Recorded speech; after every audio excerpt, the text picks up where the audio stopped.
belajar kasih fokus saja. Abdurrahman Wahid itu dari siapa? Dari Hasyim Asy'ari itu kasih fokus saja itu. Ada di pesantren. Dia sama sikap dakwah seperti ini. Demi Allah ini marah seluruhnya. Ini bukan hanya bohong tapi fitnah.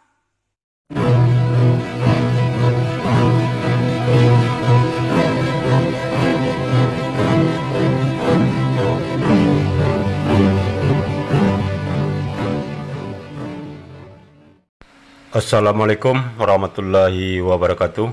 Innal hamda wa syukurillah nahmaduhu wa nasta'inu wa nastaghfiruh wa na'udzubillahi min syururi anfusina wa min sayyiati a'malina may yahdihillahu fala mudhillalah wa may yudlil fala hadiyalah. Allahumma shalli wa sallim ala sayyidina Muhammadin wa ala alihi wa sahbihi ajma'in, amma ba'du. Puji syukur kehadirat Allah Subhanahu wa taala karena kita masih diberi waktu dan kesempatan berjumpa kembali melalui channel Salam Satu Akidah. Semoga kita semua dirahmati Allah dan diberi kekuatan serta keteguhan hati di dalam iman Islam untuk terus meningkatkan keimanan serta ketakwaan kita kepada Allah Subhanahu wa taala. Baiklah saudaraku semuanya, pada kesempatan kali ini saya akan menampilkan cuplikan sidang lanjutan dari Qusman bin Sunet ya. Dan pada sidang yang berlangsung kemarin tanggal 17 Januari itu menghadirkan 5 orang saksi ya. 3 diantaranya dari Muslim sebagai saksi ahli dan salah satunya adalah Ketua MUI Majelis Ulama Indonesia, yaitu Bapak Khalil Nafis. Nah, kemudian ada juga 2 orang pendeta yang dihadirkan sebagai saksi ya. Nah, yang menarik di dalam persidangan ini adalah ketika pengacara atau kuasa hukum Qusman ini mengajukan berbagai pertanyaan yang terkesan menjebak ya kepada saksi ahli. Namun itu dijawab dengan sangat elegan oleh Pak Khalil Nafis. Dan juga kedua orang pendeta yang seharusnya meringankan si Qusman, ternyata kesaksian mereka justru malahan memperberat kesalahan Qusman itu sendiri. Kemudian juga di awal persidangan kita lihat kondisi tangan si Qusman bin Sunet itu seperti kasih penyangga kain ya, seperti tangan orang yang patah. Apakah itu memang patah atau bagaimana, kita pun tidak mendapat informasi yang jelas ya. Dan kemudian setelah menjalani persidangan yang cukup panjang, ternyata Qusman ini karena mengidap penyakit diabetes. Di saat sidang itu sendiri dia sudah tidak mampu ya, sehingga sampai tertelungkup di atas meja. Nah, setelah berlangsung sidang, ternyata si Qusman ini benar-benar sekarat dan sudah tidak mampu lagi, sampai akhirnya dibawa kembali ke rumah sakit karena kadar gula dalam darah si Qusman bin Sunet ini sudah mencapai ambang batas normal ya, yaitu sudah mencapai 517 mililiter per desiliter, dan ini merupakan sinyal bahaya ya bagi si Qusman karena dengan tingginya kadar gula tersebut itu bisa mengancam nyawanya sendiri. Dan apa yang terjadi pada Qusman saat ini itu sudah merupakan janji Allah Subhanahu wa taala di dalam Al-Qur'an ya. Bagi orang yang mendustakan ayat-ayat suci Al-Qur'an seperti yang tertuang di dalam surah Al-Qalam ayat 44-45 ya. Nah, bagaimana cuplikan sidang Qusman ini? Mari kita saksikan bersama, dan kalau bisa gunakan handset ya, karena suaranya di persidangan itu kurang begitu jelas, sehingga kita bisa menangkap apa-apa saja yang ditanya jawabkan dalam persidangan tersebut dengan para saksi. Nah, tanpa panjang mukadimah, langsung saja kita simak videonya.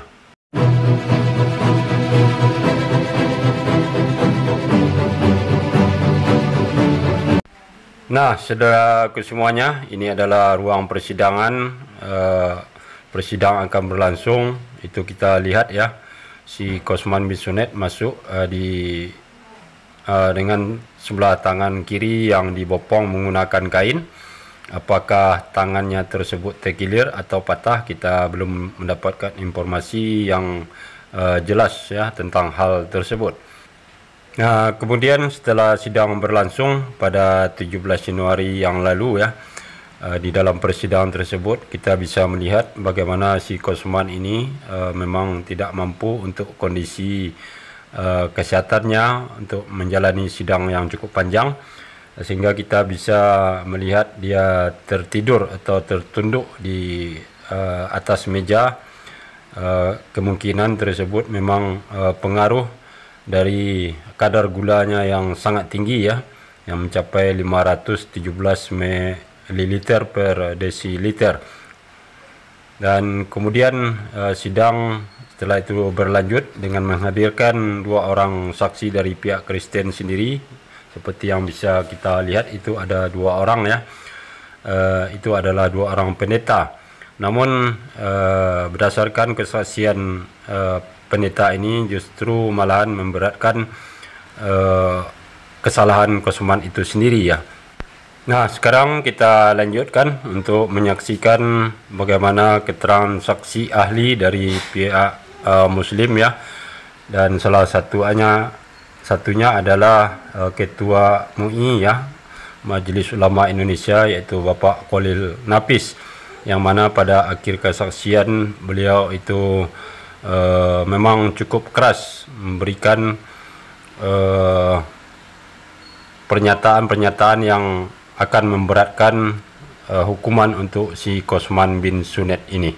Demikian saudara saksi, bagaimana dengan warga negara Indonesia yang tidak semuanya pasti berbahasa Arab? Disitulah pentingnya mengaji. Pentingnya mengaji kepada guru. Makanya lihat aja kalau santri-santri gak berani kalau dia tidak diberitahu guru.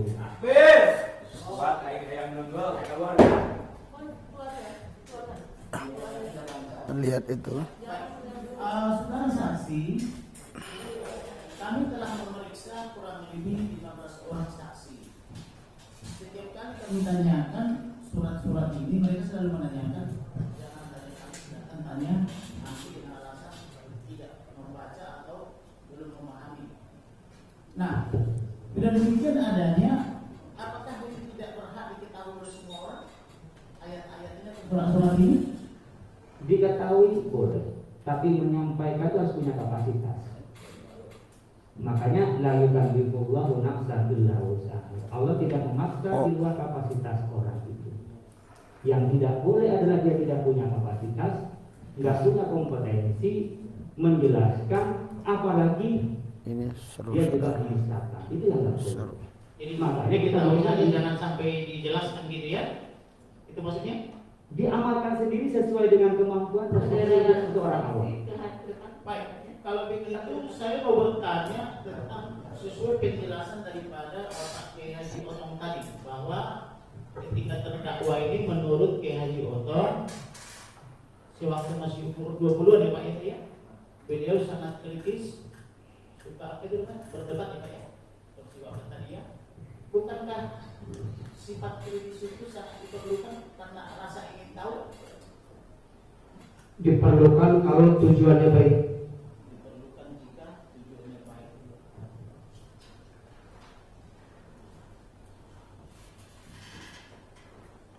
Ya. Baik. Kemudian bagaimana cara mengukur tujuannya baik ketika dia bertanya terus ingin tahu? Jadi Realisasi kata daripada Khalil Nafis tadi itu Dan akibat dari boleh dibaca perdebatan tapi tersebut. nggak boleh Kalau di- pendapat tersebut tafsirkan membuatkan atau keresahan, itu tidak baik. Cabut, itu dalam usaha. Baik. Kepada saksi yang diotong tadi mengatakan bahwa terdakwa ini ketika masuk 20-an beliau bertanya kepada Ustaz maksudnya Ustaz kepada apa? Ya terserah, mau Ustaz Luki aja, sama aja. Saya bertanya karena saya belum kenal. Ya, kalau Ustaz di Sumatera, kalau di saya Ajengan. Oh, begitu. Nah, di situ kan ada pertanyaan bagaimana cara mengenal Allah tadi. Allah ya. Kemudian dijawab tadi menurut penjelasan Pak Kiai, manjat kelapa lalu melompat ke diri. Kurang lebih begitu. Saudara saksi bisa lihat ke depan saja ya. Menjawabnya menjelaskan aja. Jadi begini Pak, Pak Kiai almarhum itu lagi ngaji, lagi menyampaikan ilmu tauhid tentang ketuhanan. Ini Haji Otong. Orang mengerti semua dan tidak ada protes terhadap penjelasan tersebut. Datanglah saudara Kosman dengan segala tujuannya, kurang tahu apa maksudnya. Kemudian, nah, dia bertanya kepada sang kiai Konten tersebut, Haji Otong ini Pak Jengan, waktu kalau mau ketemu Allah tuh gimana? cara kurang tahu itu asli bahasanya. di Pangandaran, Hanya di dia YouTube-nya mengatakan ada, begitu. di YouTube-nya ada, dia bilang Kenapa dia modalin aja mengatakan matiin. kamu naik aja ke pohon Sekarang kelapa? dia datang. Itu sudah bosan dengan pelecehan. Makanya dia tidak perlu dijawab dengan serius. Itu cuma dijawab dengan lucon, barangkali dia berpikir. Itu kira-kira. Ketika pertanyaan itu diajarkan oleh terdakwa, apakah terdakwa ini masih sekolah di pondok pesantren atau sudah lulus? Dia sudah tidak di pondok pesantren, dia sudah liar. Tahu kemana liarnya itu? Tapi dia sudah seperti pejuang atau apa bagaimana? Saudara saksi tadi mengatakan bahwa terdakwa ini pernah bepergian menjadi tenaga kerja di Timur Tengah dari Arab Saudi, kurang lebih begitu ya Pak ya. Kemudian pulang-pulang sudah mengaku bergelar haji ya, dan namanya bertambah menjadi bergelar Muhammad gitu ya. Pertanyaan saya, tahun berapa beliau ini pergi menjadi tenaga kerja di Timur Tengah atau tepatnya di Arab Saudi? Sebetulnya saya tidak tahu persis bepergian dia itu kemana. Dengan pernyataan dia menyebut-nyebut apa yang ada di Saudi, apa yang dikerjakan sama orang-orang beribadah di Saudi, seperti dia udah tahu. Terus orang-orang banyak bilang, oh dia itu habis dari tenaga kerja. Tepat tahunnya dan waktunya saya kurang tahu karena saya bukan pelakunya. Berarti saksi tidak melihat ya. Baik. Kemudian saya mau tanyakan, barangkali saksi bisa menjelaskan mana lebih dulu terdakwa ini pergi ke Timur Tengah, kemudian mengaku berhaji, atau dipersekusi dan atau diusir dari kampung halamannya, mana lebih dulu terjadi? Yang lebih dulu terjadi itu Apa itu? dia mengaku sudah tahu Saudi Arabia dan sudah pegang-pegang Ka'bah katanya. Sebelum terusir dari kampungnya Sebelum ya? dia. Baik. Bila demikian, tahun berapa terdakwa ini terusir dari kampungnya? Tepat waktunya saya kurang tahu, kurang hafal. Hanya jelas waktu itu setelah terjadi pengusiran, saya tidak pernah ketemu lagi, ketemu di sini.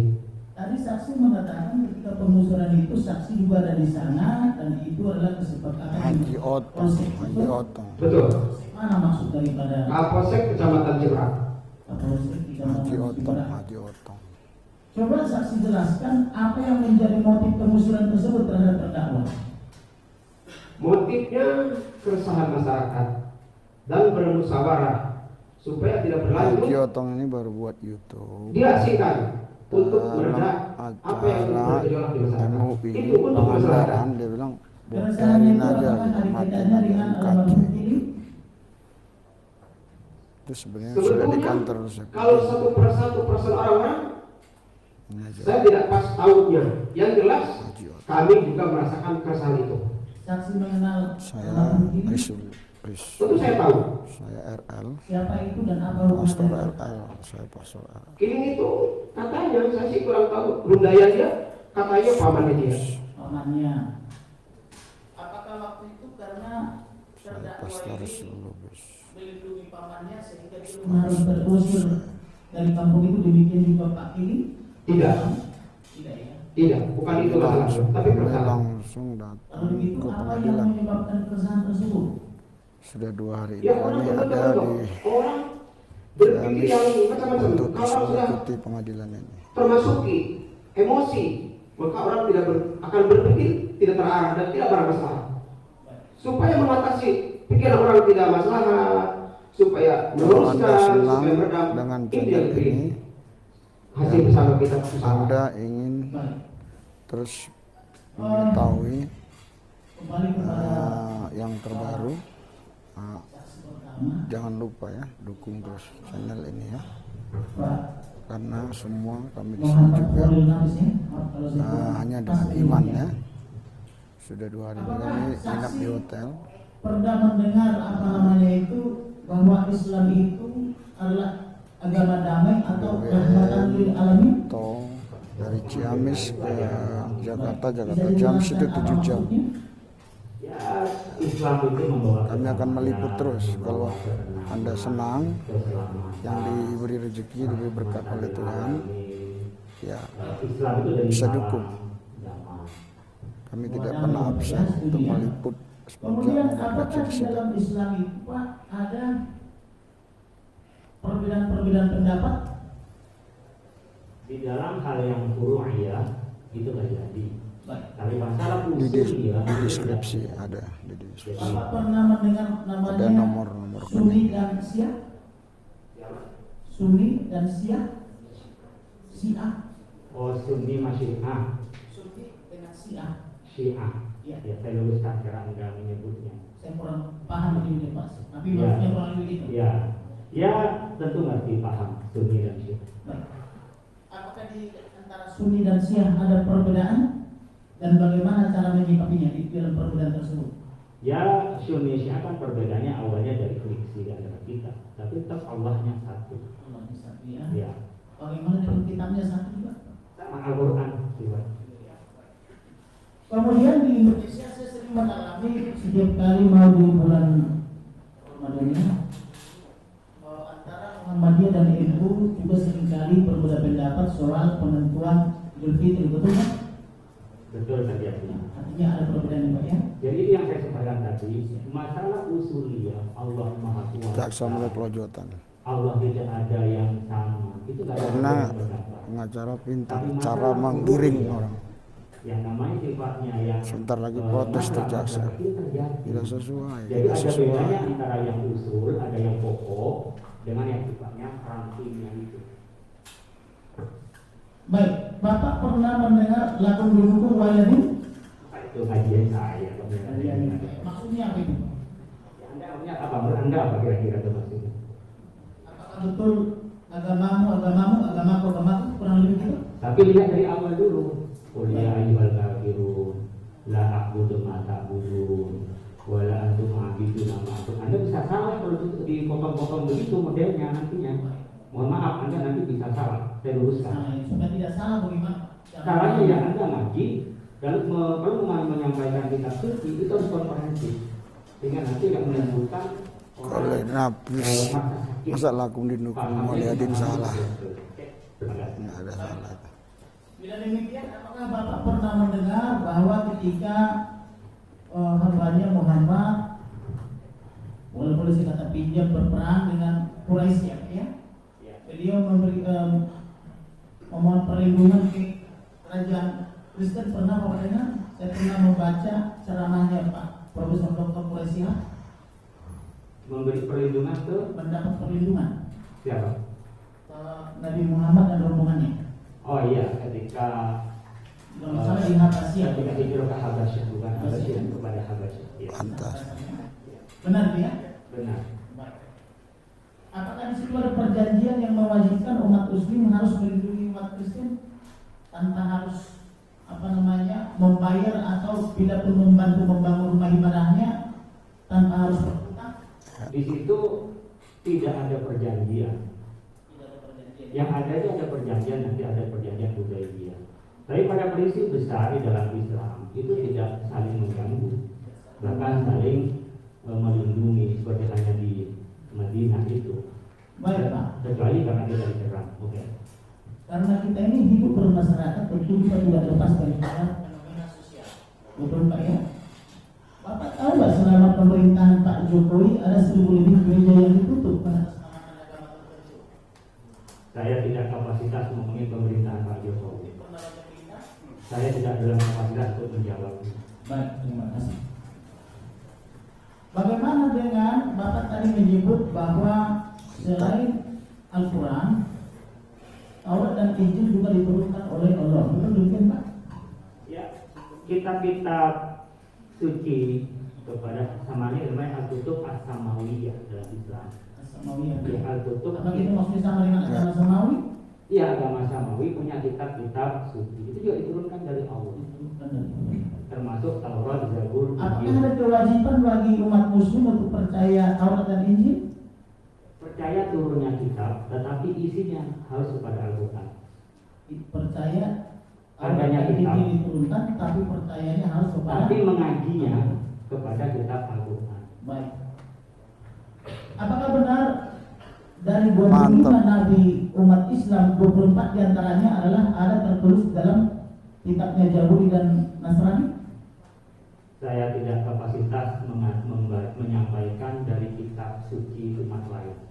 Baik. Saya perlu menyampaikan hanya dari Islam. Tadi kan mengatakan bahwa umat Muslim wajib percaya kepada Taurat dan Injil sebagai kitab yang diturunkan, kan begitu dasarnya tadi. Iya, isinya itu tidak ada kewajiban kami mempelajari. Yang ada kewajiban mempelajari dari Al-Quran.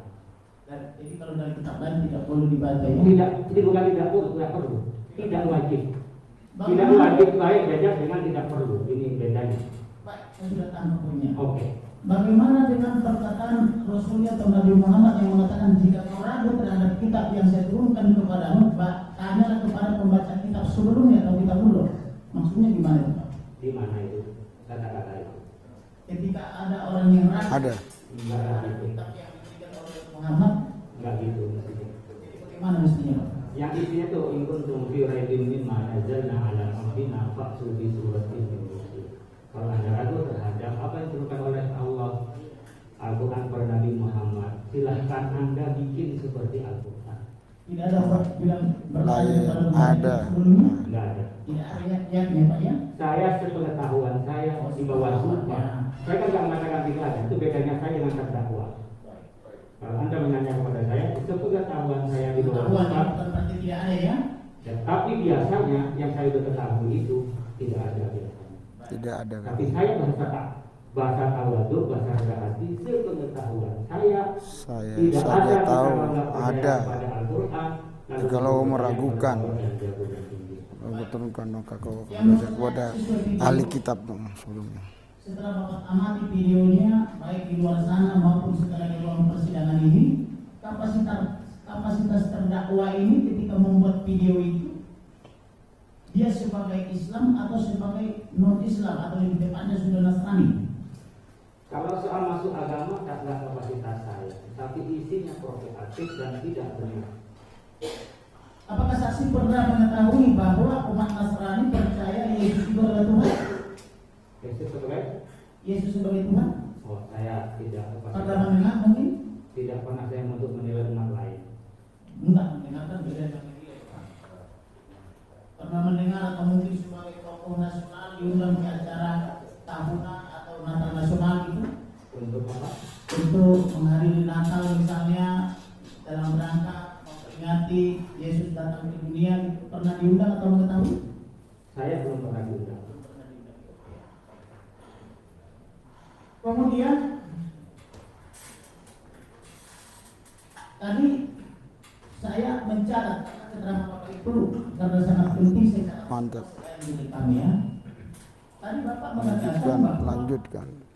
tidak Bahasamu ada bekerja urapi. ajaran di dalam Urapi dia berikan. Islam untuk membunuh. Berikan. Betul Pak? Betul?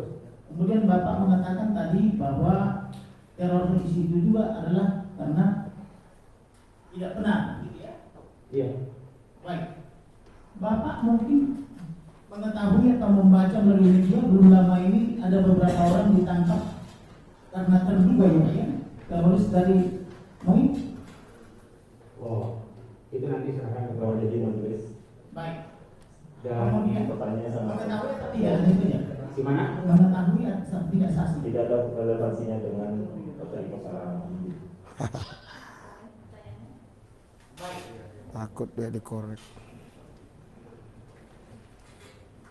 Saudara saksi Takut dikorek jaksa. masih saksi yang sama.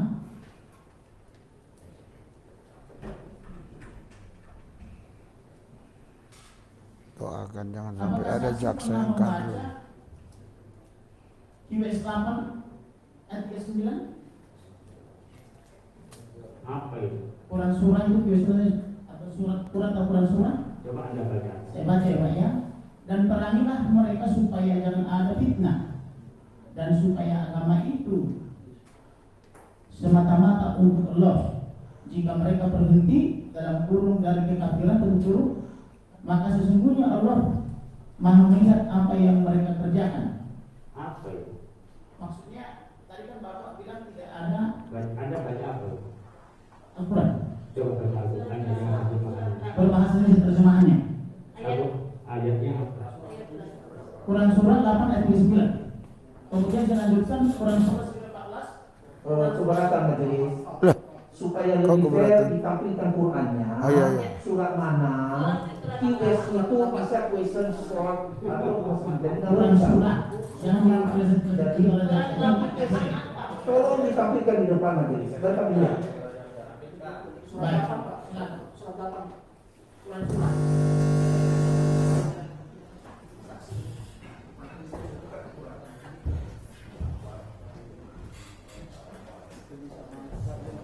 ada Al-Quran terjemahan kayaknya.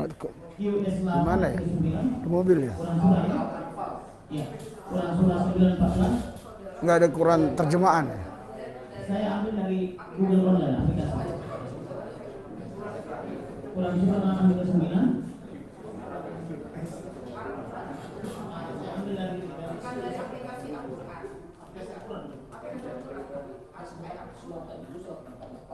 Iya. Iya. Ayatnya 39. Betul. Kita buka 39 apa? 39.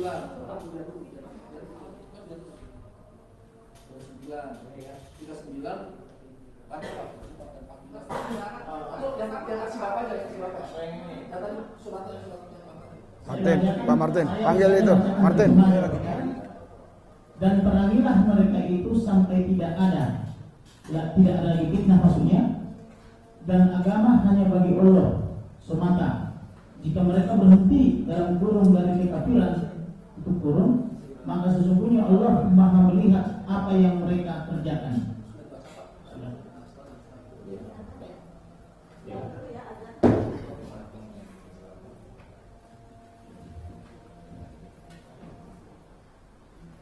Walah, ntar berhenti aja nanti.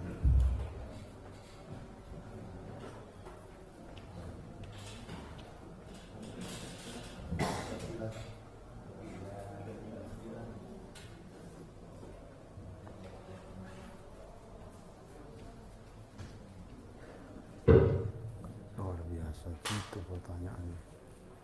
Tadi Kules Napas bilang nggak apa-apa, saksi dia orang top.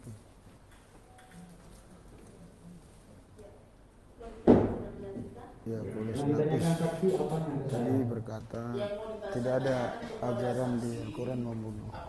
Tapi ketika ditunjukkan ayatnya, Surat tersebut pernah ya?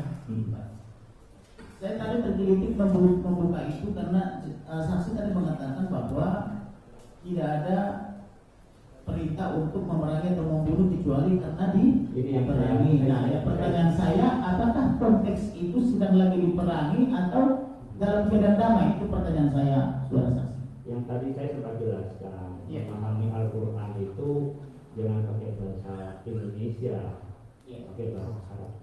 Khawatir di sini kan beda, membunuh dan memerangi itu beda. Jadi memerangi itu seperti memerangi berdoa, memerangi sampai tidak ada fitnah. jadi memerangi. Itu nanti menilai dan agama hanya kepada Allah. Jadi itu artinya karena membunuh dalam arti menghilangkan nyawa manusia.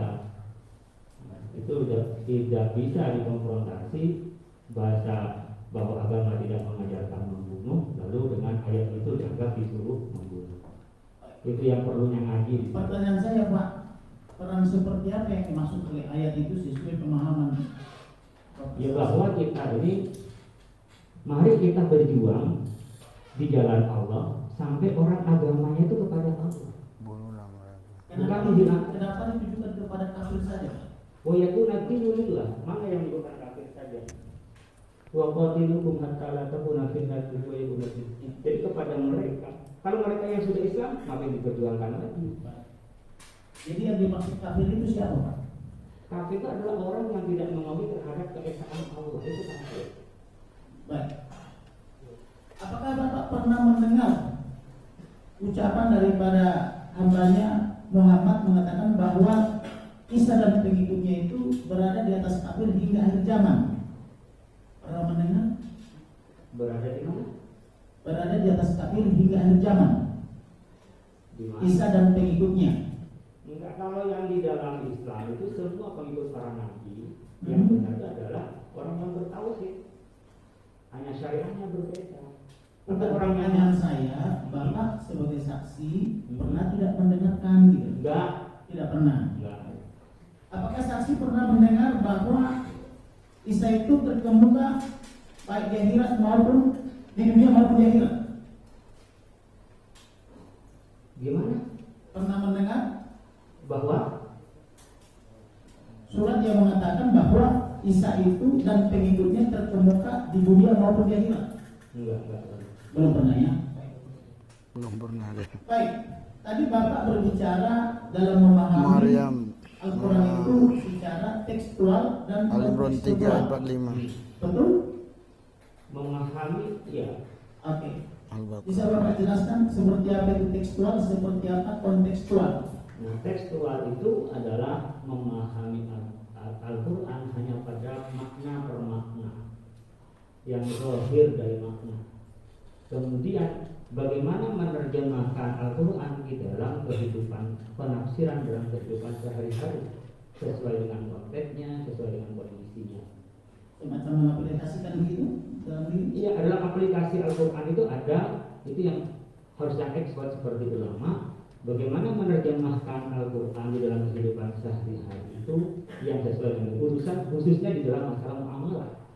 Kalau akidah nggak bisa dikontekstualisasikan, itulah di dalam Islam ada pilihan semuanya bisa dikontekstualisasikan, akidah nggak bisa dikontekstualisasikan, tetapi muamalah itu sangat dikontekstualisasi. Itu yang disebut dengan ada yang tadi tekstual, yang literalis secara memaknai agama Al-Quran itu, ada yang namanya kontekstual di mana Al-Quran itu ditarik di dalam kehidupan nyata sesuai dengan konteksnya. Itu expert, nggak sembarang orang. Sembarang orang yang pakai. Baik. Jadi pesantren itu, kok lulusan pesantren jadi presiden bisa, jadi wakil presiden juga ada. Lulusan pesantren belajar kasih waktu saja kayak Ma'ruf itu. Abdurrahman Wahid itu belajar kasih waktu saja. Abdurrahman Wahid itu dari siapa? Dari Hasyim Asy'ari itu kasih waktu saja itu. Ada di pesantren. Dia iya sama sikap dakwah seperti ini. Demi Allah ini marah seluruhnya. Ini bukan hanya bohong, tapi fitnah dan membuat kita ini menjadi tidak akur kalau dibiarkan. Karena ngomongnya di YouTube, ngomong kemana-mana. Akhirnya anak-anak santri kan menjadi marah semua. Saya belajar dibilang begini, Kiai. Gimana kalau seperti ini? Apa yang kami lakukan? Apakah biarkan mereka itu akan bertindak di luar hukum? Apakah dilakukan seperti itu? Tidak. Di sinilah penegakan hukum harus dilakukan. Kalau tidak, maka menjadi rimba republik dan persatuan kita akan hancur. Kenapa? Karena ada entitas, anggaplah salah. Tidak boleh, apalagi kita masih merasa benar dan terbukti di republik ini adalah peduli terhadap kemerdekaan ini. Coba kita bayangkan. Makasih. Nah, saudaraku semuanya, kita sudah dengarkan tadi ya bagaimana jalannya persidangan yang menghadirkan saksi ahli dari pihak Muslim, yaitu salah satunya adalah Ketua Majelis Ulama Indonesia Bapak Khalil Nafis. Nah, dari jawaban-jawaban yang beliau sampaikan itu sangat elegan sekali ya. Walaupun pengacara atau kuasa hukum si Kosman berusaha untuk memberikan pertanyaan-pertanyaan yang seperti menjebak ya. Namun tentunya Ketua MUI yang notabene orang yang paham Al-Quran ya, tentu tidak akan lari atau lepas dari dasar-dasar atau patokan Al-Quran itu sendiri untuk membantah apa yang sudah dilakukan si Kosman selama ini ya, dengan merubah-rubah makna dari ayat suci Al-Quran serta hadis. Nah, kemudian kita sebagai umat muslim perlu juga mengetahui bahwa Allah SWT sudah memberikan ancaman yang nyata ya bagi orang-orang yang sudah mendustakan ayat-ayat suci Al-Quran, seperti yang tertuang di dalam surah Al-Qalam ayat 44. Allah SWT berfirman, maka serahkanlah kepadaku urusannya dan orang-orang yang mendustakan perkataan ini, yaitu Al-Quran. Nah, apa yang dilakukan Kosman selama ini jelas ya, dia mendustakan dari ayat-ayat suci Al-Quran, dan kemudian kelak akan kami hukum mereka beransur-ansur dari arah yang tidak mereka ketahui. Nah, ini pun sudah dibuktikan dan terbukti terhadap Kosman bin Sunet ya, karena pertama dia sudah duduk di kursi pesakitan untuk mempertanggungjawabkan perbuatannya tersebut. Kemudian sudah 2 kali juga dilarikan ke rumah sakit. Yang pertama karena menderita penyakit DBD ya, dan yang kedua kali belum lama ini kembali si Kosman ini harus masuk rumah sakit karena kadar gula dalam darahnya sudah melampaui ambang batas manusia normal, yaitu 150 ml per desiliter ya, sementara dia mencapai 517 ml per desiliter. Dan ini tentunya apa yang berlaku terhadap si Kosman sudah sangat sesuai dengan ancaman Allah SWT di dalam surah Al-Qalam ayat 44 dan 45 tersebut ya. Jadi walaupun kita sebagai umat muslim tidak membalas secara langsung, namun Allah yang akan membalasnya dengan cara Allah ya, seperti yang sudah diterangkan di dalam ayat 45 surah Al-Qalam tadi.